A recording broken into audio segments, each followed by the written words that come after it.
اعوذ باللہ من الشیطان الرجیم، بسم اللہ الرحمن الرحیم۔ سورۃ النساء کی آیت نمبر 100۔ ہے اور اس کا ترجمہ اس طرح سے ہے کہ جو کوئی اللہ کی راہ میں ہجرت کرے گا وہ زمین میں پناہ لینے کے لیے بہت جگہ اور بسر اوقات کے لیے بڑی گنجائش پائے گا، اور جو اپنے گھر سے اللہ اور رسول کی طرف ہجرت کے لیے نکلے پھر راستہ ہی میں اسے موت آ جائے، اس کا اجر اللہ کے ذمے واجب ہو گیا۔ اللہ بہت بخشش فرمانے والا اور رحیم ہے۔ دراصل اس آیت مبارکہ کے اندر اللہ تعالیٰ نے ہجرت کی جو ہے وہ فضیلت بیان کی ہے اور دو فوائد بتائے ہیں۔ ایک بات تو یہاں پر یہ سمجھائی کہ جو آدمی اللہ کے راستے میں ہجرت کرتا ہے لیکن مقصد اس کا اللہ کی رضا ہو اور مسلمانوں کی اجتماعی قوت کا حصہ بننا چاہتا ہو اور اللہ کے نازل کردہ احکام کے مطابق زندگی گزارنا چاہتا ہو، ایسے انسان کے لیے اللہ تعالیٰ نے بہت ساری آخرت کی نعمتیں رکھی ہیں۔ اور سورہ بقرہ میں ہی مزید یہ فرمایا کہ اولئک یرجون رحمت اللہ، کہ یہی لوگ ہیں کہ اللہ کی رحمت کے امیدوار بھی ہوں گے۔ اور سورہ توبہ میں فرمایا اعظم درجۃ عند اللہ واولئک هم الفائزون، یہی لوگ ہیں جن کے اللہ کے ہاں بڑے درجے ہیں اور بڑے بامراد اور کامیاب ہوں گے۔ اسی طرح سورہ نحل کے اندر بھی اللہ تعالیٰ نے فرما دیا کہ جن لوگوں نے اللہ کے لیے ہجرت کی اور اس کے بعد ان پر ظلم کیا گیا، ہم ان کو دنیا میں اچھا ٹھکانہ دیں گے اور آخرت کا ثواب تو بہت ہی بڑا ہے۔ گویا کہ اس آیت مبارکہ میں یہ سمجھایا جا رہا ہے کہ جو شخص اللہ کے راستے میں ہجرت کرتا ہے وہ اپنا گھر، اپنا وطن، اپنی زندگی کا پورا اثاثہ جو ہے وہ چھوڑ کر نکلتا ہے، تو اللہ تعالیٰ فرماتے ہیں کہ اسے اللہ پر بھروسہ رکھنا چاہیے اور امید رکھنی چاہیے کہ وہ جہاں بھی ہجرت کر کے جائے گا وہاں اسے گھر بھی ملے گا اور اس کی باقی ضروریات بھی پوری ہوں گی۔ وہ در بدر کی ٹھوکریں نہیں کھائے گا بلکہ اللہ اسے بہتر وطن فراہم کرے گا جہاں وہ اللہ کے دین کے مطابق آزادی کے ساتھ زندگی بھی گزارے گا اور وہ اس کا وطن بھی ہوگا، اور اس کے ساتھ صاحب ایمان لوگ ہوں گے، یعنی اس کے دوست جو ہوں گے وہ صاحب ایمان ہوں گے، اور اسے دنیا کا کوئی غم اور کوئی پریشانی نہیں ہوگی۔ اور ساتھ یہ بھی بتا دیا کہ اللہ تعالیٰ اسے ہر چیز میں وسعت عطا فرمائے گا، اور وسعت کس وقت نصیب ہوتی ہے؟ یقیناً اس وقت جب اللہ تعالیٰ مسلمانوں کو غلبہ اور سربلندی عطا فرماتا ہے۔ اسی لیے ہم دیکھتے ہیں کہ جن لوگوں نے مکہ معظمہ یا دوسرے قبیلوں سے ہجرت کر کے مدینہ منورہ کو اپنا وطن بنایا تھا، اللہ نے انہیں ساری نعمتیں عطا فرمائیں، چند ہی سالوں میں پورا جزیرہ عرب ان کے قدموں میں ڈال دیا، اور دیکھتے دیکھتے عجم کی قوتیں بھی ان کے سامنے جھک گئیں، اور جس قوم نے بھی کسی ملک کی طرف جو ہے وہ رخ اس ارادے سے نہیں کیا کہ ہم اسے فتح کریں گے، اور نہ قبائلی لڑائیوں کی وجہ سے، بلکہ اللہ کی خاطر کیا، تو اللہ نے اسے دنیا میں بھی بہت نعمتیں دی، اور آخرت کا تو اللہ کا وعدہ ہے اور وہ محفوظ ہے۔ اور اسی طرح اگر ہم دیکھیں تاریخ سے بھی، خلافت راشدہ کا پورا دور اس آیت مبارکہ میں جو دی گئی ترغیب ہے اور بشارت ہے اس پہ پورا اس کی ثبوت کے طور پہ پورے خلافت راشدہ کا دور ہے کہ اللہ تعالیٰ نے کس طرح مومنین کے قدموں میں نعمتیں جو ہیں وہ ڈھیر کر دی۔ اور مطلب ہمیں حدیث سے بھی پتہ چلتا ہے کہ حضرت ابو ہریرہ رضی اللہ تعالیٰ عنہ جو کبھی بھوک کی شدت سے بے ہوش ہو جاتے تھے اور کھانے کے لیے روٹی میسر نہیں آتی تھی، وہ مختلف علاقوں کے گورنر رہے، اور وہ خود اپنی سابقہ زندگی کا ذکر کر کے اپنے آپ کو مخاطب فرماتے ہیں کہ ابو ہریرہ تو وہی ہے نا، فلاں قبیلہ کا نوکر تھا، تجھے تنخواہ کے طور پر صرف پیٹ بھرنے کے لیے روٹی ملتی تھی، تیری ڈیوٹی یہ تھی کہ جب وہ لوگ سفر پر جائیں تو ان کی سواریوں کے ساتھ پیدل چلے، جب وہ کسی منزل پر اترے تو ان کے جلانے کی لکڑیاں چن کر لائے۔ آج اسلام کی بدولت تو کہاں سے کہاں پہنچ گیا کہ لوگ تجھے امام اور امیر المومنین کہہ کر پکارتے ہیں۔ تو یہ اللہ تعالیٰ کا وعدہ ہے، اور یہ اللہ تعالیٰ کا وعدہ کن لوگوں کے ساتھ ہے؟ جو ہجرت کا سفر کر کے دارالہجرت میں پہنچ جاتے ہیں۔ لیکن اگر کوئی شخص گھر سے نکلتے ہی یا سفر کے دوران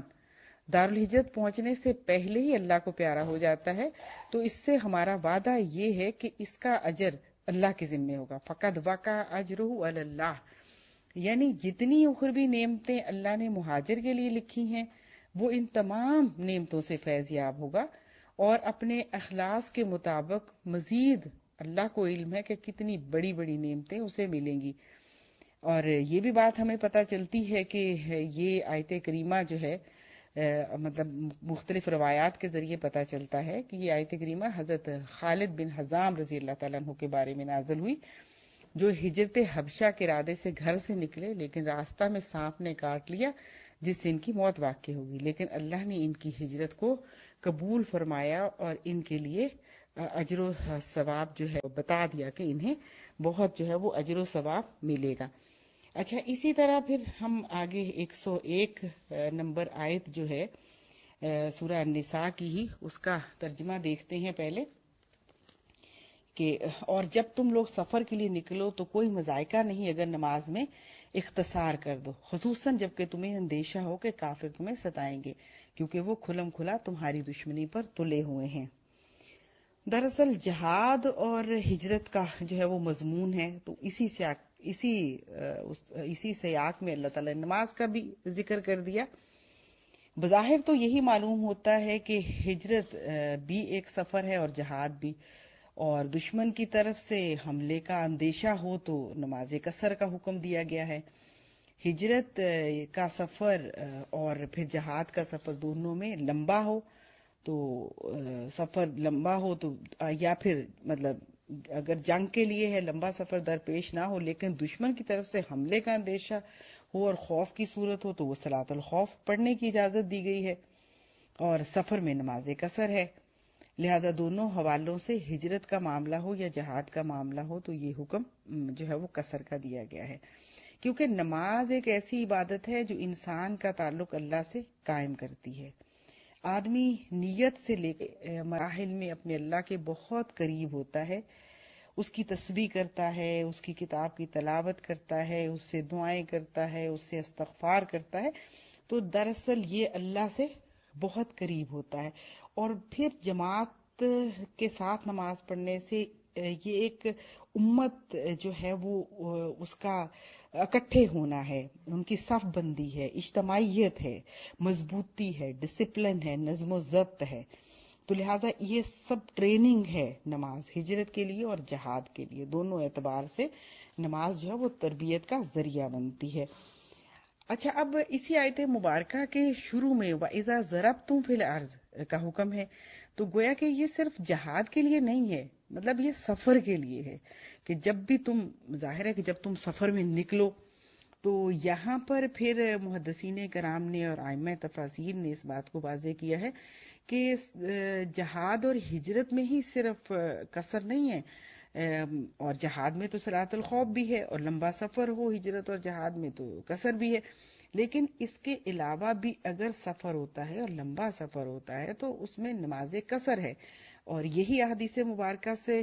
ثابت ہوتا ہے، اور یہ امت کا مستقل عمل بھی یہی ہے کہ لمبا سفر ہو تو نماز قصر پڑھی جاتی ہے. اور حضور صلی اللہ علیہ وسلم نے بھی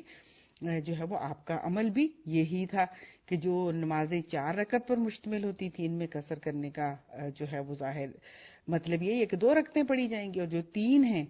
یا 2 ہیں تو ان میں 3 تو ہے وہ 3 ہی پڑھی جائے گی، اور 2 ہے تو وہ 2 ہی پڑھی جائے گی. البتہ فرض رکعتوں کے علاوہ جہاں تک سنتوں اور نوافل کا تعلق ہے، اس میں حضور صلی اللہ علیہ وسلم کا معمول یہ تھا کہ فجر کی سنتیں اور عشاء کے وتر تو آپ ادا فرمایا کرتے تھے،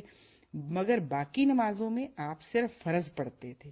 سنتیں پڑھنا آپ صلی اللہ علیہ وآلہ وسلم سے ثابت نہیں ہے، البتہ نفل نمازوں کا جب بھی موقع ملتا پڑھ لیا کرتے تھے، حتیٰ کہ سواری پر بیٹھے ہوئے بھی نوافل پڑھتے تھے. اور اسی وجہ سے حضرت عبداللہ بن عمر رضی اللہ تعالیٰ عنہ نے لوگوں کو سفر میں فجر کے سوا دوسرے اوقات کی سنتیں پڑھنے سے منع کیا ہے، مگر اکثر علماء جو ہے وہ اس کو جائز بھی قرار دیتے ہیں کہ چاہے تو کوئی سنتیں پڑھ لے اور چاہے جو ہے وہ اس کو چھوڑ دے، یعنی دونوں عمل کو اکثر علماء جائز قرار دیتے ہیں اور اسے ہر شخص کے اختیار پر چھوڑتے ہیں کہ وہ چاہے تو پڑھے چاہے تو نہ پڑھے. البتہ حنفی فقہ کا جو مسلک ہے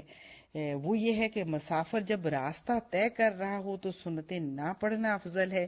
لیکن جب کسی مقام پر جا کر ٹھہر جائے اور اطمینان میسر آ جائے تو پھر سنتیں پڑھنا افضل ہے. یعنی گویا کہ بعض ائمہ کرام کا خیال یہ ہے کہ نماز قصر کرنے کے لیے ضروری ہے کہ سفر کرنے والا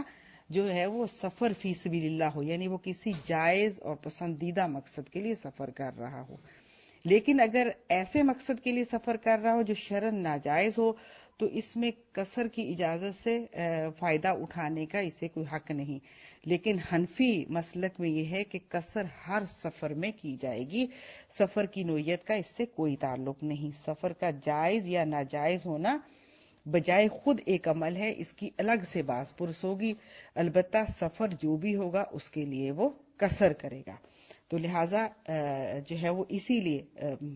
جو فَلَيْسَ عَلَيْكُمْ جُنَاحٌ کی جو بعض اہل علم نے جو تفسیر کی ہے وہ یہی ہے کہ سفر میں جو ہے وہ قصر، اس سے مطلب بعض یہ رائے بھی پائی جاتی ہے کہ قصر جو ہے وہ ضروری نہیں، اور لیکن یہ کہ حنفی فقہ کے اندر امام ابو حنیفہ رحمۃ اللہ علیہ قصر کو واجب قرار دیتے ہیں، اور ان کی دلیل یہ ہے کہ نبی کریم صلی اللہ علیہ وسلم نے ہمیشہ ہی نماز میں قصر فرمائی ہے، اور پھر خلفائے راشدین کا عمل بھی یہی رہا ہے کہ انہوں نے بھی حالت سفر میں قصر ہی ہے۔ اب سوال یہ ہے کہ سفر کتنا ہونا چاہیے، کہ وہ کتنا سفر ہو کہ جس کے بعد جو ہے قصر ہوگی۔ حنفی فقہ کے نزدیک جس کی مسافت میں پیدل یا اونٹ کی سواری سے 3 دن سفر ہوتے ہیں، اس کا انداز جو ہے وہ انہوں نے 54 میل 54 میل لگایا، لیکن فتویٰ انہوں نے 48 میل کا دیا ہے کہ 48 میل کے سفر کے اوپر امام ابو حنیفہ رحمۃ اللہ علیہ حنفی فقہ کے مطابق 48 میل کے سفر کے اوپر جو ہے وہ قصر ہو جائے گی۔ اور اس کے ساتھ جو ہے وہ پھر یہ کہ قیام 15 دن کا، اگر 15 دن یا 15 دن سے زائد کا اگر قیام ہے تو قصر نہیں ہوگی، 15 دن سے کم کا قیام ہے تو اس کے اوپر نماز قصر ہوگی، اگر 15 دن یا 15 دن سے زائد ہے تو وہ پھر نماز پوری پڑے گا۔ ہاں البتہ یہ ائمہ کے نزدیک، فقہاء کرام کے نزدیک، اگر کوئی شخص ایسی جگہ پر سفر کر کے جاتا ہے جہاں اس کا اپنا گھر ہے یا اس کی جائیداد ہے، وہاں اگر وہ 1 2 3 دن کے لیے بھی رہے گا تو اس کی پوری نماز ہوگی۔ ہاں البتہ دوران سفر اگر لمبا ہے، دوران سفر جو نماز آتی ہے وہ قصر ادا کرے گا، لیکن وہاں جا کر جہاں اس کو گھر میسر ہے، اس گھر کے اندر اس کا حصہ ہے، یہ نہیں کہ گھر کسی کا گھر ہے، کسی کا گھر نہیں، لیکن اس گھر کے اندر اس کا حصہ ہے، اس کی جائیداد ہے، اس کی پراپرٹی ہے۔ جیسے بیٹی ماں باپ کے گھر آتی ہے، ماں باپ کی پراپرٹی میں وہ وارث ہے اس کی، تو اسے وہاں پہ نماز پوری ادا کرنی ہوگی۔ اسی طرح سے اگر والدین کرائے کے مکان میں رہتے ہیں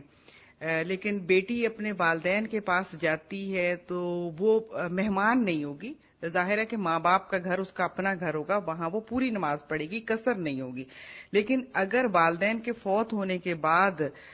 بھائی کا گھر ہے، لیکن بھائی کے گھر میں بہن کا کوئی وراثت یعنی اسے نہیں ملی، اس کا وہاں حصہ نہیں ہے، تو بھائی کا گھر چاہے اس کا اپنا ہو چاہے کرائے کا ہو، اگر بیٹی وہاں پہ شریک نہیں ہے تو اسے قصر نماز ادا کرنی ہوگی، کیونکہ وہاں بھائی کا گھر جو ہے وہ اس کا اپنا گھر کنسیڈر نہیں ہوگا، لیکن والدین کا گھر جو ہے وہ اصل میں بیٹی کا بھی گھر ہی ہوگا، اس لحاظ سے کہ اسے گھر والی ساری سہولتیں میسر ہوں گی، لہٰذا وہاں وہ پوری نماز ادا کرے گی۔